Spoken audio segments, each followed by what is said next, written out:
Shalini Passi, speaking to Peak Life for Women Inspired series. To me, a woman is divine.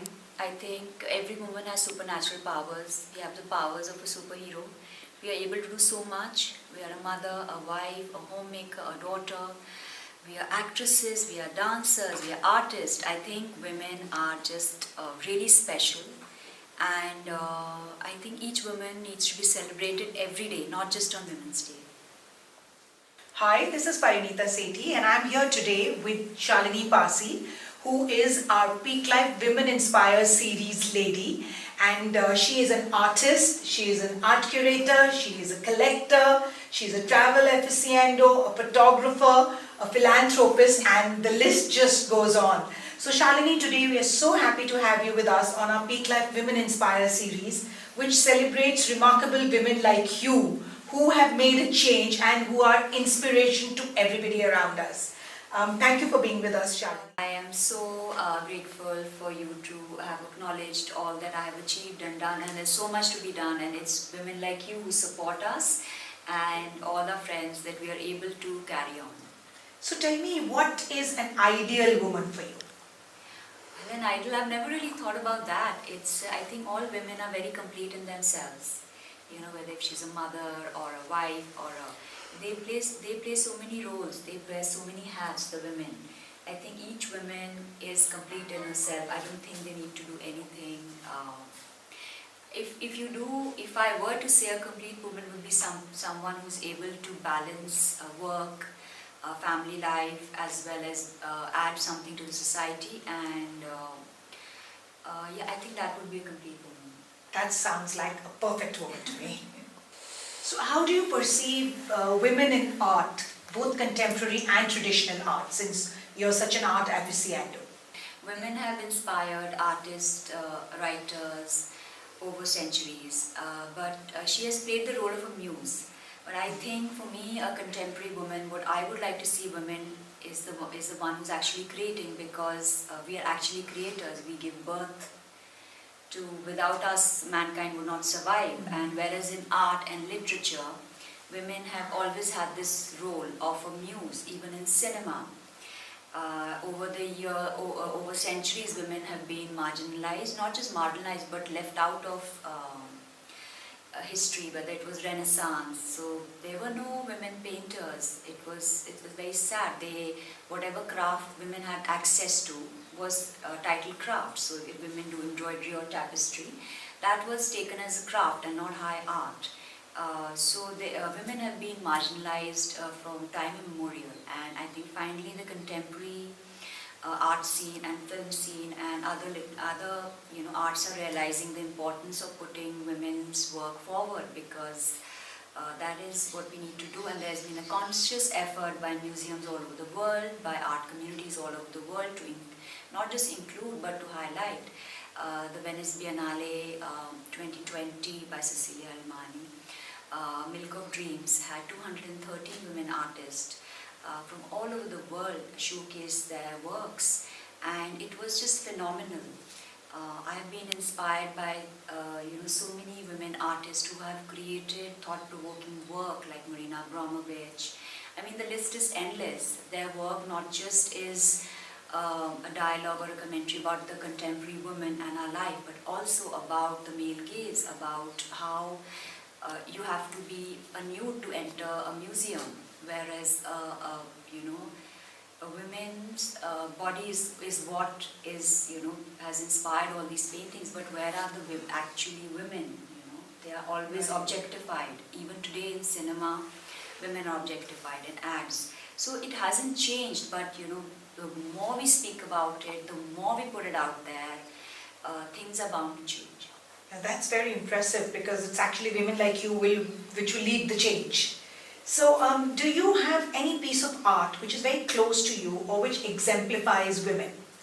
So I have this, I had commissioned this work by an artist, Atul Dodia. The work is titled MA1 and MA2, it's inspired by Marina Abramovich, who is a performance artist based in New York. And the artist has tied up religion and performance art and death. That's very special work to me. And then there's Anita Dubé's work, theatre of South. So and of course there's Manjeet Baba's Kali, slaying the Mahishasur. I do have I think women artists bring a sensitivity as well as a vulnerability to a work, and I can really relate to them. And also male artists who are speaking about women is also something that I really enjoy. So in my home, a lot of the work are about women, about power, about a lot of the psychological effects. So, and what role do you think art and culture play in gender equality? Well, I think there are artists who are very, very vocal about these causes, and they live their lives just working for this cause, and which is amazing. And these artists have made a lot of difference. There are many filmmakers. Filmmaking is a medium which I have recently been attracted to and wanting to explore. It has great power, and one is able to deliver a message, and it reaches where say art stops, it reaches where fashion stops, it reaches the masses.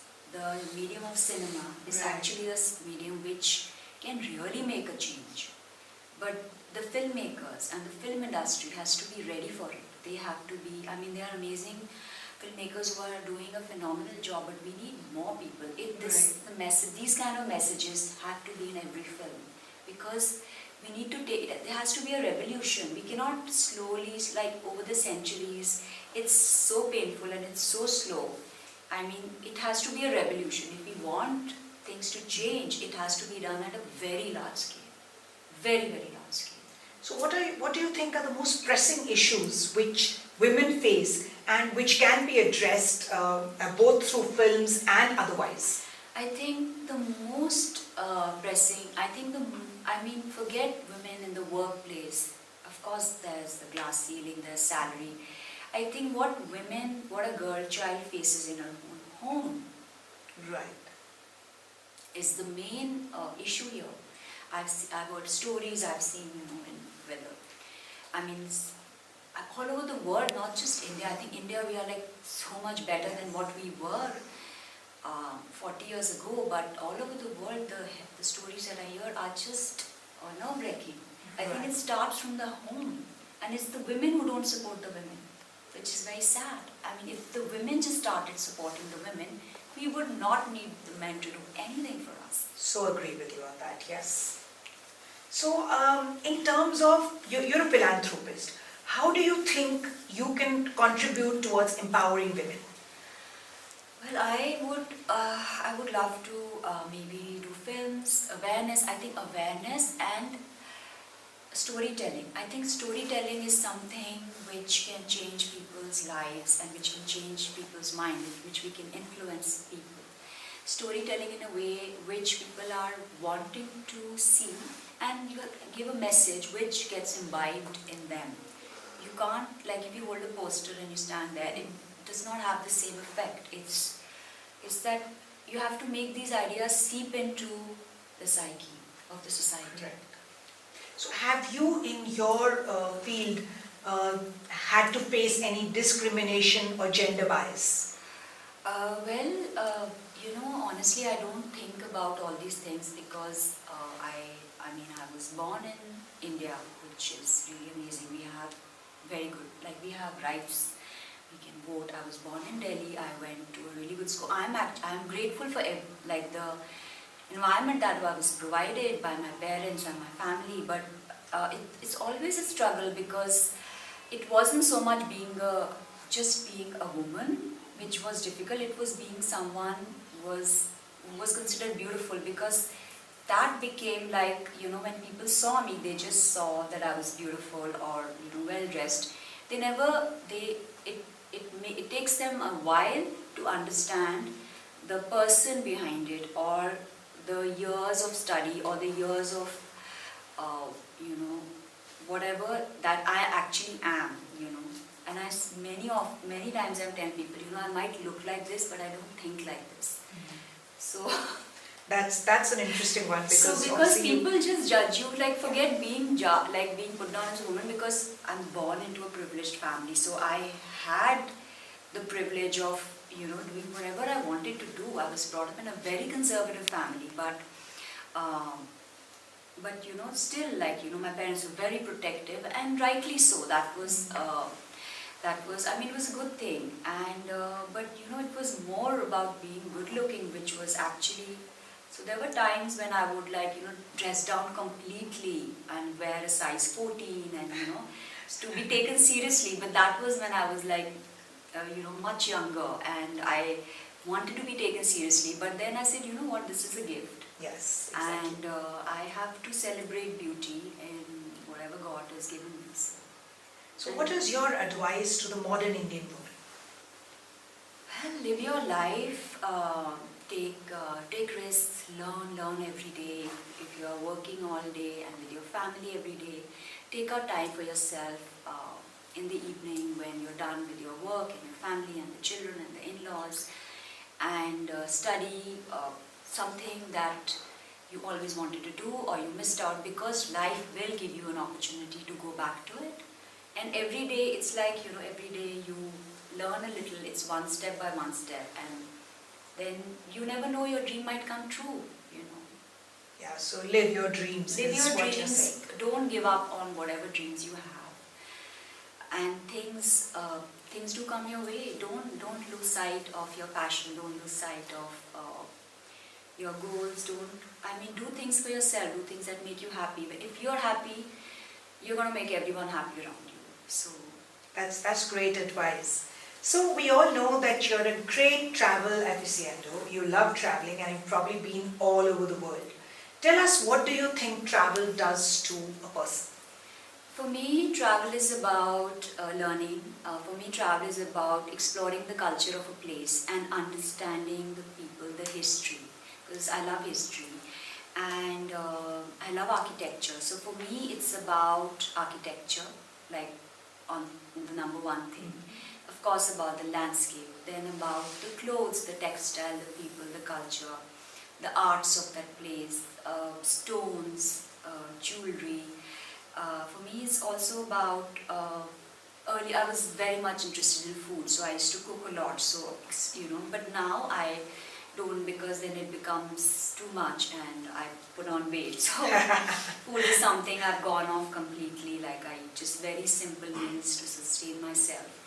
But over the years I was a big foodie, so I would travel and I would try these different masalas if I was in India, different kind of vegetables which were just grown in that particular region, or fruits. Right. And I would go to those farms, or learn how to cook in the villages, or if I went to Italy, I would go and try out the cheese. So all that I still go to these places. I'll still go to the food places and I'll photograph the food instead of eating it. But for me, it's basically like trying to enrich my knowledge, because I think each of the things, if you're learning about textiles, it's not just textiles, it's like a whole history.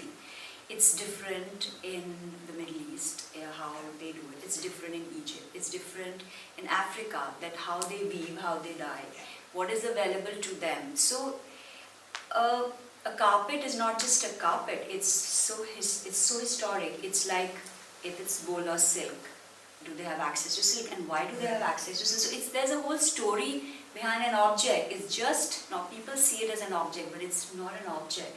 Right. There's a history to it. There's a story to it. There's a legacy to it. So for me, all these things are really important. For me, architecture is very important, because when I go and see these beautiful palaces or these monuments, I get so moved. Like sometimes I'm in tears, and my family and my friends, they laugh at me. You love painting more than you love people. I was like, yeah, obviously, because they don't demand anything of me. They don't expect anything for me. They just let me be. They just let me look at them. Right. So.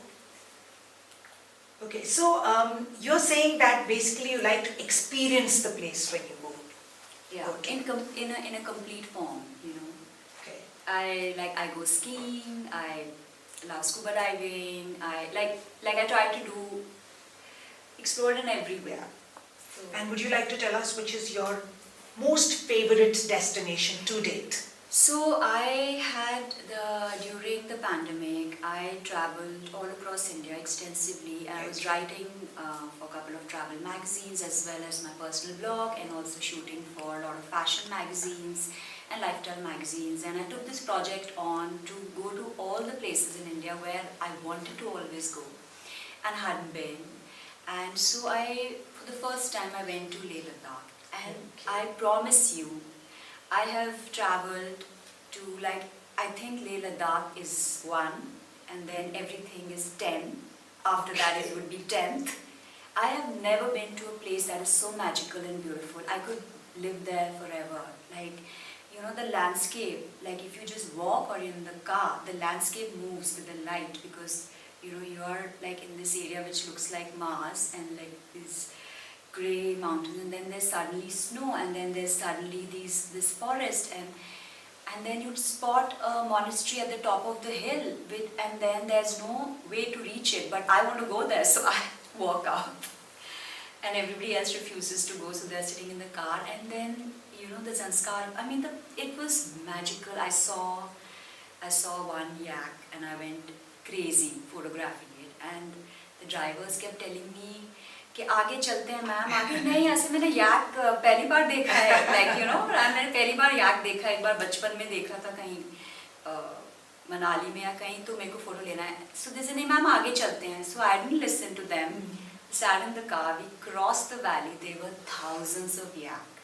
in a valley, drinking water, bathing in a lake, no one there, it was just something else. Yeah, I know. India has so many diverse Then we went things all the way up to Pangong Lake, which was really beautiful and magical, and it's just something else. So you have been on the top of your game, whether it's art or it's fashion. So tell us something about your fashion quotient. Well, I have never been the it girl. I never wanted to be the it girl. I don't carry the it bags. I don't wear the jacket to wear. I don't have the top 10 things to buy because my style is very eclectic, it's very personal. If I feel like wearing a color, I'll wear it. If I don't feel like wearing a color that day, and even if it's the dress code, I will still not wear it. I'm very emotional when it comes to clothes. If I feel like wearing some accessories, I will wear it. If I don't, I won't. I'm very erratic when it comes to clothes. I don't follow the trends as per se. I also like to be very comfortable. It doesn't appear that I am, but I think my wardrobe is very comfortable. I go for a lot of comfortable things. I work out a lot, so I do like to now wear things which flatter me. And also, like when I travel, I dress according to this place I am. So if I'm in Spain or Lisbon, I'd wear different kind of clothes. If I'm in Greece, I'll wear a lot of blue and white. So I think the place I'm traveling to obviously affects the clothes that I wear. And we are lucky in Delhi, we have 4 kinds of weather. So starting from winter, summer, rain. So we have to have, we have no choice, but we need to have that wardrobe, With every season, yes. Like change. Exactly. It's like peak, it's freezing cold for like 15-20 days, and then it's like light cold, and then it's beautiful cold, and then... So you have to have a different set layering, of outfits. So it's like layering. So I think living in Delhi, I really enjoy that because it suddenly become warm, and then, So now to come to the big question. We have something very big that's about to release. Fabulous Lives versus Bollywood Vibes. Tell us something about that experience. Well, it happened very organically. I have friends I have a lot of friends in Bombay, and some of them are in films, and I got approached by, Karan asked me to do this project, and I was like, I'm not a Bollywood wife, and she's like, no, you're like, we are planning this something different, and it's going to be amazing. So yeah, I'm looking forward to it. It's been fun because before 2018, I was very afraid of the camera. Okay. Not just shy. It doesn't look like that at all. Yeah, I wasn't shy of the camera. I was afraid of the camera, and it was a very, it's a very vain. I just thought I looked better off screen than on screen. That's the only reason. I think me and my son have this thing that we never thought we looked that amazing on screen. So I used to hate myself getting photographed. I was so awkward. because the camera would capture exactly what I was thinking, which Right. was a very strong thinking woman. And I was kind of afraid of that image, and I think the camera just captured that look of that very strong woman coming through a floral dress. Right.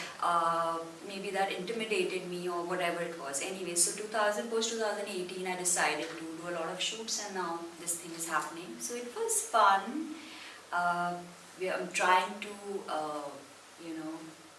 see where it takes me. There'll be a lot of other opportunities as well, but let's see one thing at a time. So are you planning to, like you said, you want to do a lot of films. Are you planning at some point of time to get into filmmaking? Well, honestly, I'm a control freak.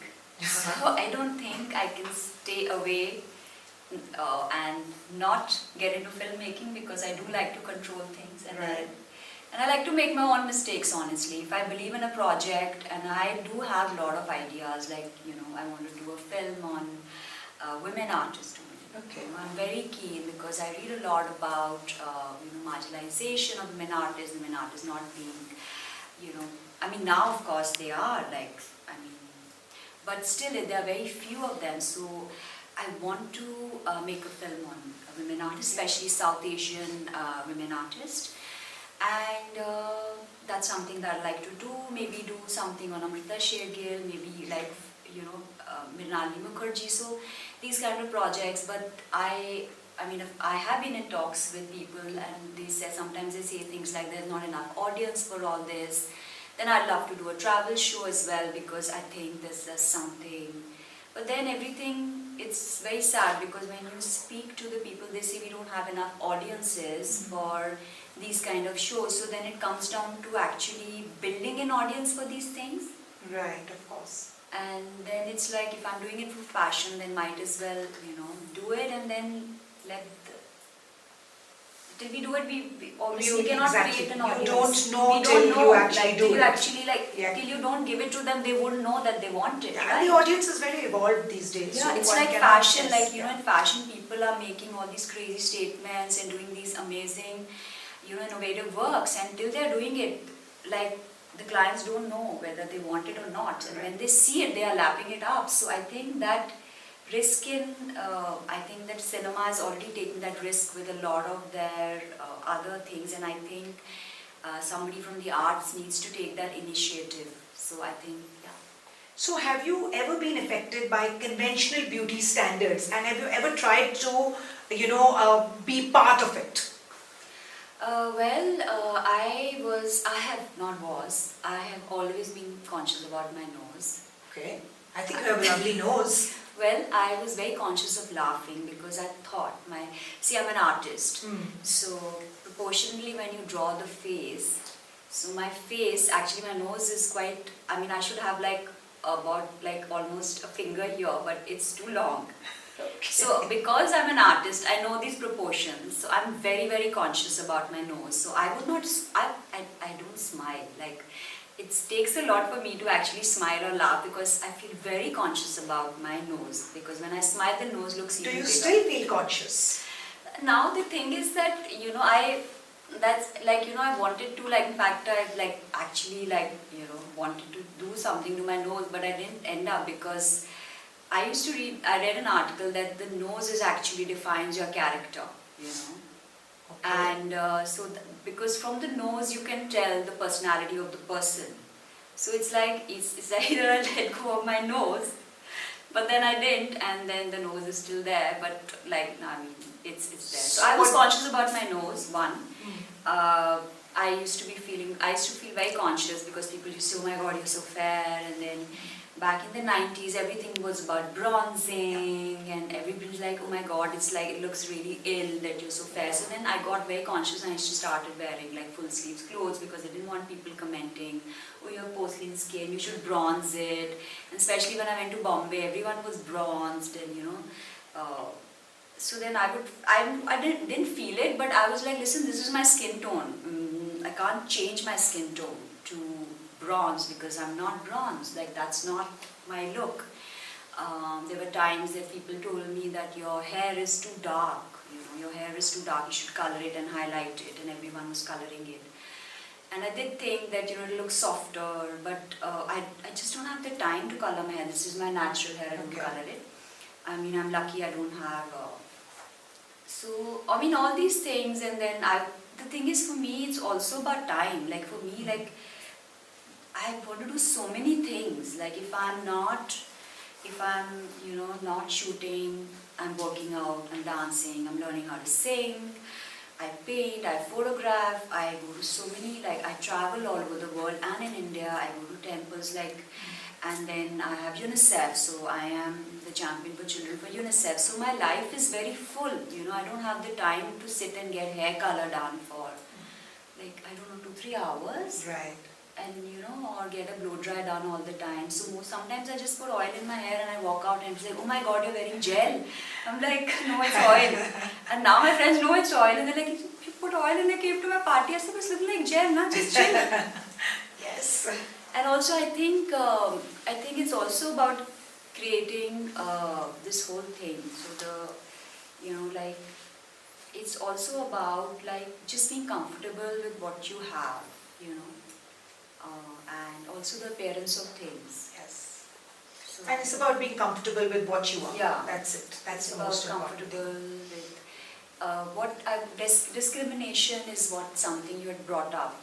Well, since school, sometimes teachers would pick on me, and sometimes teachers would love me, and they would be extra nice to me, or sometimes they would be nasty with me, and sometimes girls would be nasty with me, and I couldn't understand growing up that why, because they were insecure of the way I looked, and it took me almost like till high school realizing that the girls, my friends, were getting insecure of me, and then I had to just play it down when I was with them, Right. I had to give them enough love, enough unconditional love for them to understand that, that they should not be insecure of me in any way, because I'm a true friend. So that insecurity of other women, that little bit discrimination of, she'll come in and she'll overshadow. So all that was, but then I'm with people who are secure now. I mean, I gravitate towards people who are more secure in their own skin, because I just don't have the time and energy like I used to when I was in school and college Right. to, work with those kind of people. So I surround myself with people who are very secure in their skin. That's so, Shalini, it's been really amazing talking to you, and all the best. I'm sure all your future endeavors are going to be fantastic, and we wish you all the best. Thank you so for being much. with Thank us you. on It was PEAKLIFE such a Women pleasure. Inspire series. Thank you so much.